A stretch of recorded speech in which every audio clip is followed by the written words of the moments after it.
There is something inside you right now that is quietly, invisibly, and with absolute authority deciding what you are allowed to have. It is not your work ethic. It is not your talent. It is not your education, your network, your luck, or the economy. It is something far more fundamental than any of those things, and it has been running your life since before you were old enough to know it existed. It operates beneath your conscious awareness like the operating system of a computer, determining which programs can run and which ones crash before they even open. Every result you have ever gotten, every relationship you have ever been in, every dollar you have ever earned or failed to earn has been filtered through this invisible architecture first. And if the architecture says no, it does not matter how hard you work, how perfectly you strategize, or how desperately you want it. The answer will remain no. This invisible architecture is your self-image, and until you change it, nothing in your external world will change permanently. You might force a temporary result through sheer willpower. You might white-knuckle your way to a brief success. But without a corresponding shift in your self-image, you will always return to the life that matches who you believe yourself to be. Always. Like a thermostat pulling the temperature back to its setting after someone opens a window. The window was opened, the air briefly changed, but the setting was never adjusted. And so the system corrected itself, as it always does, as it always will. This is why you keep ending up in the same place, and this is how you finally stop. Let's begin with what the self-image actually is, because most people have never examined it directly. They have felt its effects every single day of their lives, but they have never turned around and looked at the thing itself. It is like living in a house and never once inspecting the foundation. You notice the cracks in the walls. You notice the doors that stick and the floors that slope. But you keep repainting the walls and planing the doors without ever going beneath the house to see what is actually causing all of it. Your self-image is the collection of beliefs you hold about who you are, not who you wish you were, not who you present to the world, not who you perform as on social media or in job interviews, who you believe yourself to be in the quiet, unwitnessed moments when no one is watching and there is no one to impress. It is the private conclusion you have reached about your own identity. And it is operating every single second of your life, shaping your thoughts, filtering your perceptions, dictating your emotions, and determining your actions with a precision that would be terrifying if you could see it clearly. Your self-image is not one single belief. It is a constellation.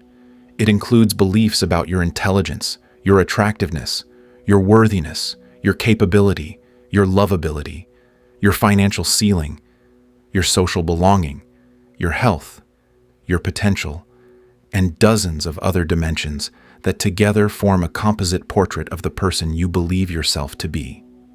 Some of these beliefs you can articulate if asked. Many of them you cannot. The most powerful ones are the ones you have never spoken aloud, the ones that feel so obviously true that they do not even register as beliefs. They register as reality. And here is the mechanism that makes all of this matter. Your self-image does not just describe your identity, it prescribes your reality. It is not a passive portrait hanging on a wall. It is an active blueprint that your subconscious mind uses to construct your daily experience. Your subconscious takes the self-image as a set of instructions and then works tirelessly, creatively, and without any regard for your conscious preferences to build a life that perfectly matches those instructions. If your self-image says you are someone who struggles with money, your subconscious will find ways to keep you struggling with money. It will cause you to overlook opportunities. It will make you hesitate at crucial moments. It will attract you to financial decisions that confirm the blueprint. It will even sabotage your successes, because a success that contradicts the self-image creates an intolerable internal dissonance that must be resolved, and the subconscious always resolves the dissonance in favor of the self-image, always. It does not care about your goals, it does not care about your vision board, it cares about one thing: maintaining consistency with the image you hold of yourself. This is why lottery winners so often return to poverty within a few years.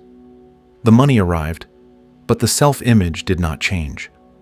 The thermostat was still set to struggle. And so the system, with remarkable efficiency, found ways to drain the money, sabotage the investments, and restore the financial state that matched the internal setting. The external circumstances changed dramatically. The self-image did not, and the self-image won. It always wins. Now, this mechanism was described with extraordinary clarity by a man named Maxwell Maltz, a plastic surgeon who stumbled upon one of the most important psychological discoveries of the 20th century. Maltz spent years performing cosmetic surgery on patients who came to him believing that their appearance was the source of their unhappiness. They believed that if he could fix their nose, their ears, their jaw, their scars, their lives would transform. And in many cases, Maltz could perform the surgery flawlessly. He could give them the exact physical result they requested. But something disturbing happened with alarming regularity. Some patients would look in the mirror after surgery, see a genuinely transformed face, and experience a genuine transformation in their confidence, their relationships, their careers, and their entire life trajectory. The external change catalyzed an internal shift, and their world reorganized around the new self-image that the surgery had helped them adopt. But other patients would receive equally successful surgery, look in the mirror, and see no change at all. Not because the surgery had failed.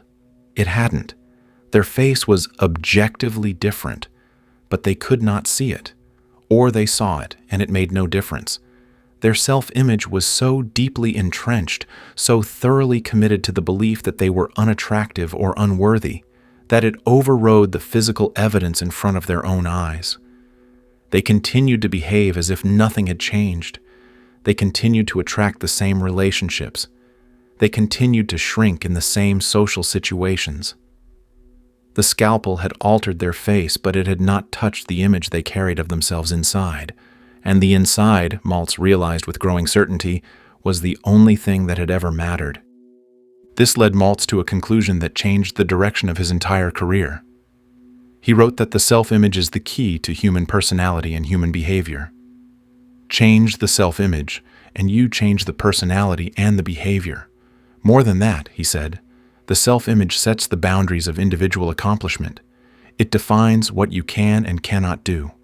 Expand the self-image and you expand the area of the possible. This is not metaphor. This is not motivational rhetoric. This is the observation of a surgeon who spent decades watching the same pattern repeat itself. The people who changed their self-image changed their lives. The people who did not, regardless of what changed externally, remained exactly who they had always been.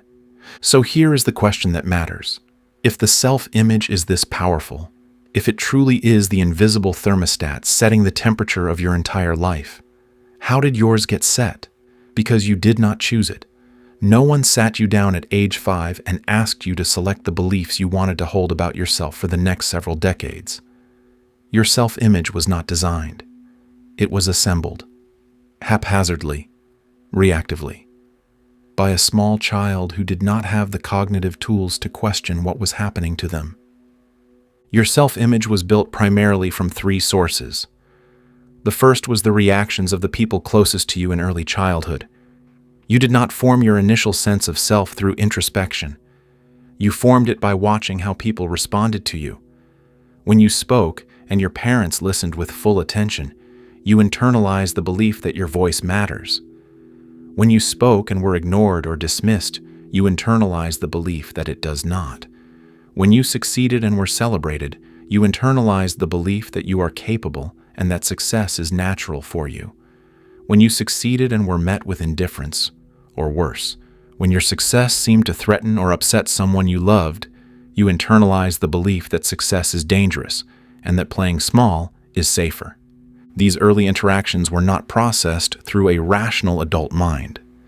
They were processed through the mind of a child who had no context, no perspective, and no ability to question the conclusions being formed. A parent who was distracted by their own problems was not intentionally communicating to the child that the child was unimportant. But the child did not know that. The child only knew what they felt. And what they felt became what they believed. And what they believed became who they are. The second source was direct statements made about you or to you. You're the smart one. You're the difficult one. You're just like your father. You'll never amount to anything. Money doesn't grow on trees. Who do you think you are? These statements, especially when repeated, especially when delivered by figures of authority, landed in the soft, unprotected psyche of a child and hardened into load-bearing beliefs.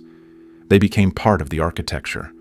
And decades later, the adult who has built a successful career still flinches at the memory of being told they would never amount to anything, still carries a quiet suspicion that they are a fraud, still waits for the moment when everyone will see through the facade and realize what that early voice always said was true. The third source was your own interpretation of significant events.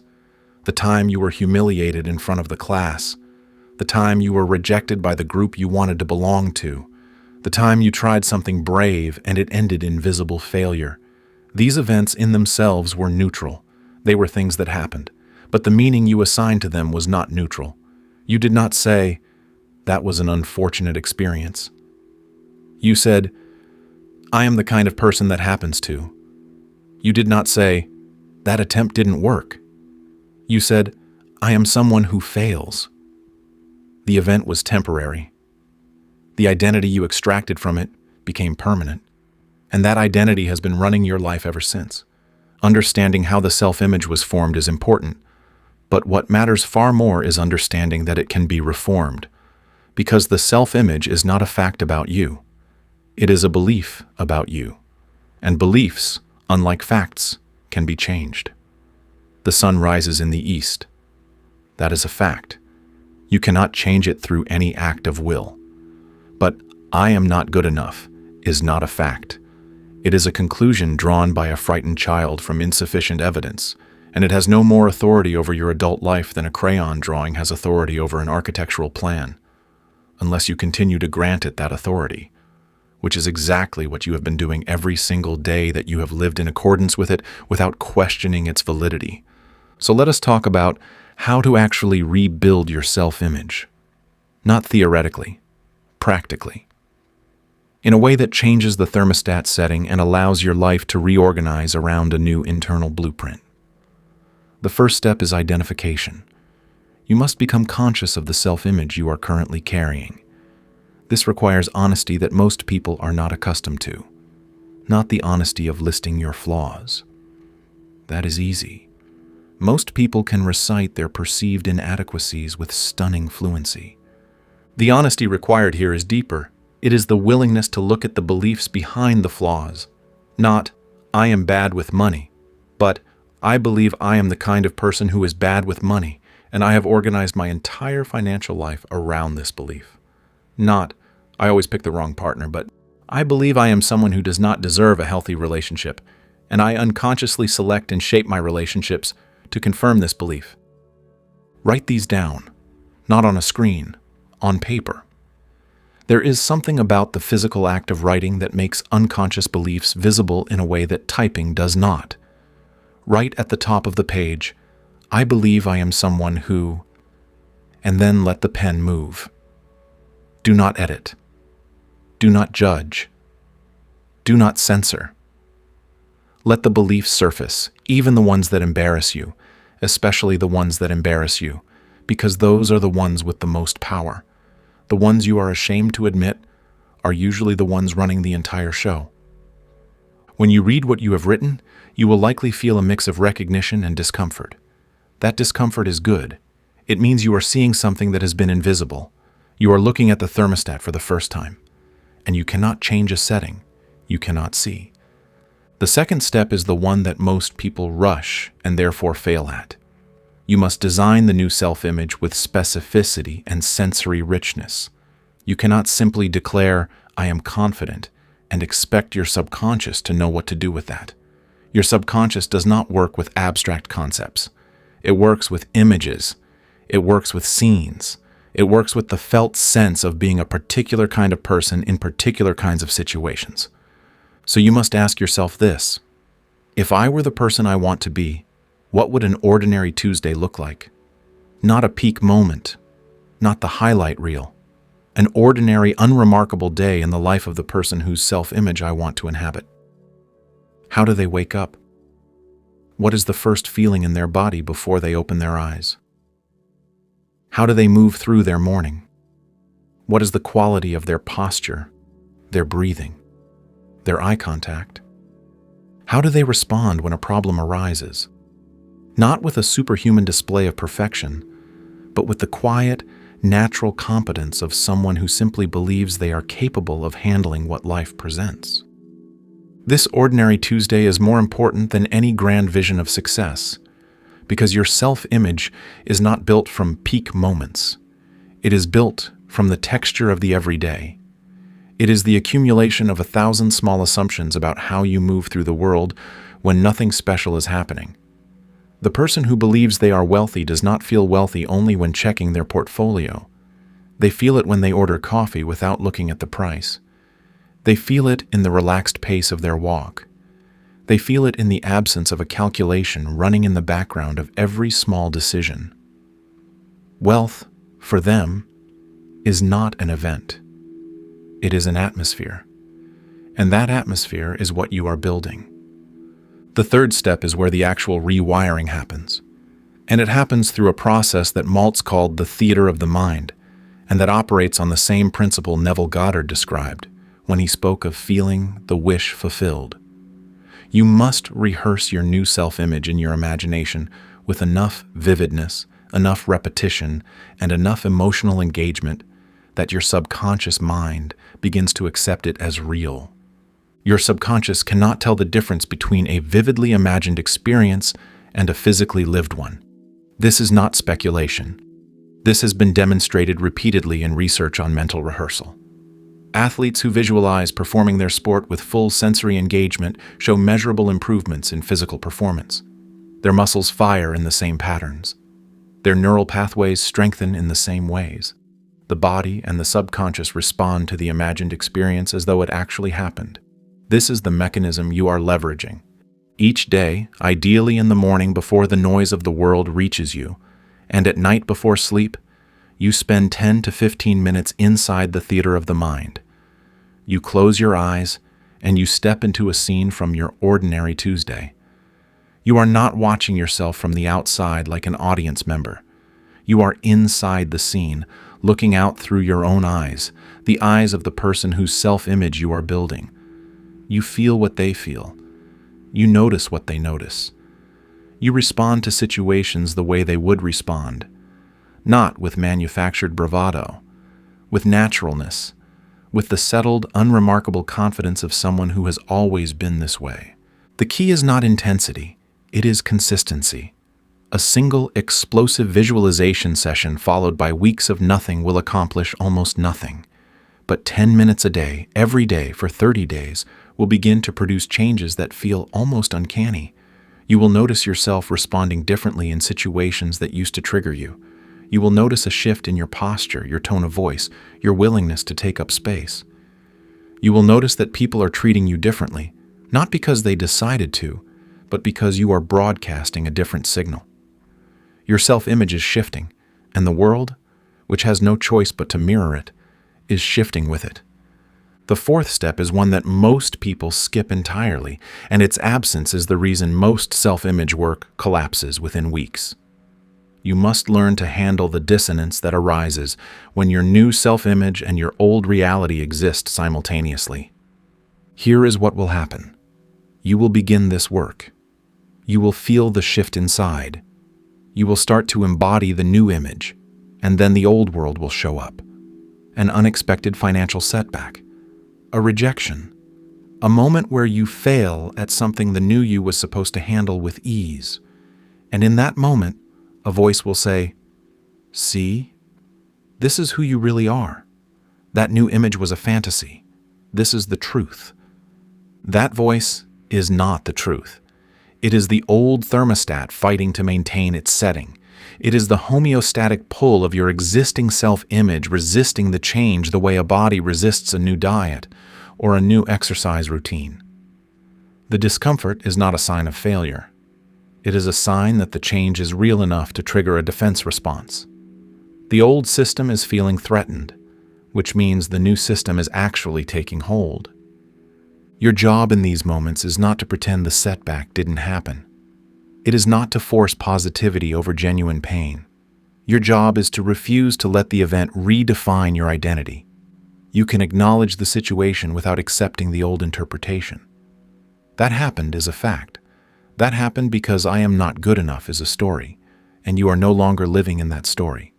You are the author now, not the character. And the author does not abandon the new narrative because one scene was difficult to write. This is the critical skill. Not the visualization, not the journaling, not the affirmation. The skill of holding your new self-image steady in the face of contradictory evidence.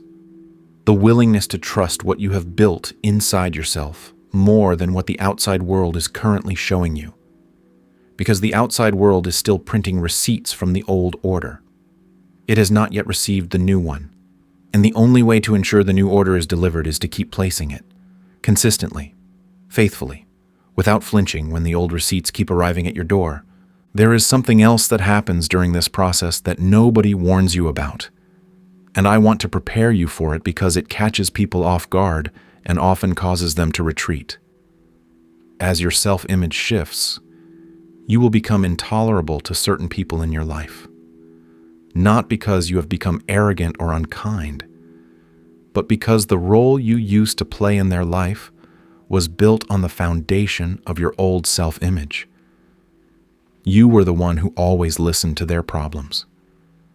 You were the one who never asked for too much. You were the one who stayed small so they could feel big. You were the reliable supporter, the quiet one, the one who never made waves. When you begin to change, when you begin to occupy more space, to speak more clearly, to hold boundaries you never held before, the people who benefited from your smallness will feel the ground shift beneath them. Some will adjust, some will celebrate your growth, but others will resist. They will say you have changed, and they will not mean it as a compliment. They will try to remind you of who you used to be. They will reference your past failures. They will express concern that is actually discomfort disguised as care. This is not cruelty on their part. It is their own self-image responding to a threat. Your change challenges their model of reality, a model in which you occupied a fixed position. When you move out of that position, their model becomes unstable.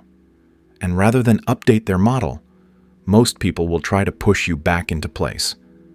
You must not let them. Not with anger, not with self-righteousness, but with the quiet, compassionate firmness of someone who understands what is happening and refuses to shrink back into an identity they have outgrown. You can love someone deeply and still refuse to play a role that no longer serves who you are becoming. In fact, that refusal is one of the most loving things you can do, both for yourself and ultimately for them, because it gives them permission to examine their own self-image in turn. Let me address the question I know is forming beneath everything you have read so far. How long does this take? When does the new self-image become the dominant one? When does the thermostat setting actually change? The honest answer is that it varies. Maltz observed that it typically takes a minimum of 21 days of consistent mental rehearsal for a new self-image to begin taking root. Modern research suggests the range is broader, anywhere from 3 weeks to several months, depending on the depth of the old programming and the consistency of the new practice. But here is what I want you to understand. The timeline is not the point. The direction is the point. You are not trying to reach a finish line where the work is done, and you never have to think about your self-image again. You are learning a skill. The skill of conscious self-definition. The skill of deliberately choosing who you are rather than passively accepting the identity that was handed to you by circumstance. And like any skill, it becomes easier with practice. The first week is the hardest. The first month is the most uncertain. But somewhere in that process, there is a moment, and you will not be able to predict when it arrives, where the new image stops feeling like something you are practicing and starts feeling like something you simply are. That is the tipping point. That is the moment the thermostat clicks to the new setting. And from that moment forward, reality begins to reorganize itself around the new blueprint, not because you are forcing it, but because it has no other option. Your subconscious is now working for you instead of against you. It is scanning the environment for evidence that confirms your new identity. It is guiding your decisions toward outcomes that match your new self-concept. It is adjusting your body language, your vocal tone, your emotional responses, and your perceptual filters in 1,000 ways too subtle for your conscious mind to track.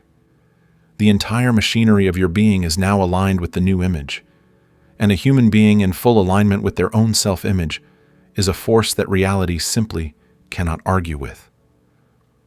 I want to leave you with one final thought, and it is the thought that holds all of this together.